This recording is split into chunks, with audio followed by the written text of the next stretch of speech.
सर्वमङ्गलमाङ्गल्ये शिवे सर्वार्थसाधिके शरण्ये त्र्यम्बके देवी नारायणि नमोऽस्तुते। अस्य श्रीललिता सहस्रनाम स्तोत्रमाला मन्त्रस्य वशिन्यादिवाग्देवता ऋषयः अनुष्टुप् छन्दः श्रीललिता परमेश्वरी देवता श्रीमद्वाग्भवकूटेति बीजम् मध्यकूटेति शक्तिः शक्तिकूटेति कीलकम् श्रीललिता महात्रिपुरसुन्दरी प्रसादसिद्धिद्वारा चिन्तितफलावाप्त्यर्थे जपे विनियोगः। ध्यानम् सिन्दूरारुणविग्रहां त्रिनयनां माणिक्यमौलिस्फुरत्तारानायकशेखरां स्मितमुखीमापीनवक्षोरुहां पाणिभ्यामलिपूर्णरत्नचषकं रक्तोत्पलं बिभ्रतीं सौम्यां रत्नघटस्थरक्तचरणां ध्यायेत्परामम्बिकाम्।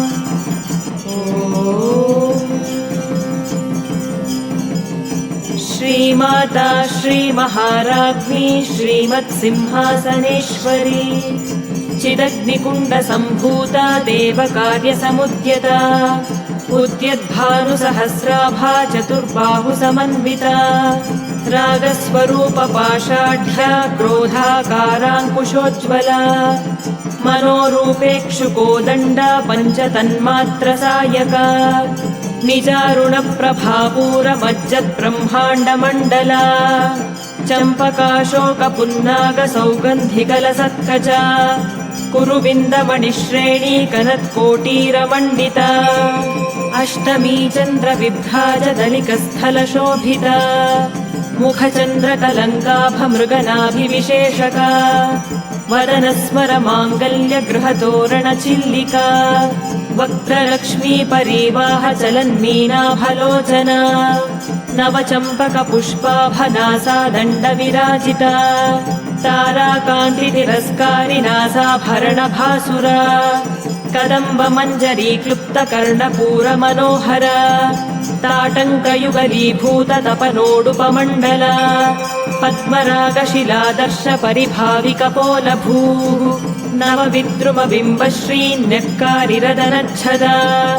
शुद्धविद्याङ्कुराकारद्विजपङ्क्तिद्वयोज्ज्वला कर्पूरवीटिकामोदसमाकर्षद्दिगन्तरा निजसल्लापमाधुर्यविनिर्भर्त्सितकच्छपी मन्दस्मितप्रभापूरमज्जत्कामेशमानसा अनाकलितसादृश्यचुबुकश्रीविराजिता कामेशबद्धमाङ्गल्यसूत्रशोभितकन्धरा कनकाङ्गदकेयूरकमनीयभुजान्विता रत्नग्रैवेयचिन्ताकलोलमुक्ता फलान्विता कामेश्वरप्रेमरत्नमणिप्रतिपणस्तनी नाभ्यालवालरोमालिलता फलकुचद्वयी लक्ष्यरोमलताधारता समुन्मेयमध्यमा स्तनभारदलन्मध्यपट्टबन्धवलित्रया अरुणारुणकौसुम्भवस्त्रभास्वत्कटीतटी रत्नकिङ्किणिकारम्यरशनादामभूषिता कामेशज्ञातसौभाग्यमार्दवोरुद्वयान्विता माणिक्यमकुटाकारचारुद्वयविराजिता इन्द्रगोपपरिक्षिप्तस्मरतूणाभजङ्घिका गूढगुल्फा कूर्मपृष्ठजयिष्णुप्रपदान्विता नखदीधिति सञ्छन्न नमज्जनतमो गुणा परद्वयप्रभाजालपराकृतसरोरुहा शिञ्जानमणिमञ्जीरमण्डितश्रीपदाम्बुजा मरालीमन्दगमना महालावण्यशेवधिः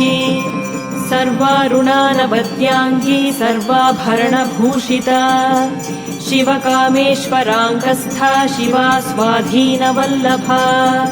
सुमेरुमध्यशृङ्गस्था श्रीमन्नगरनायिका चिन्तामणिगृहान्तस्था पञ्चब्रह्मासनस्थिता महापद्माटवी संस्था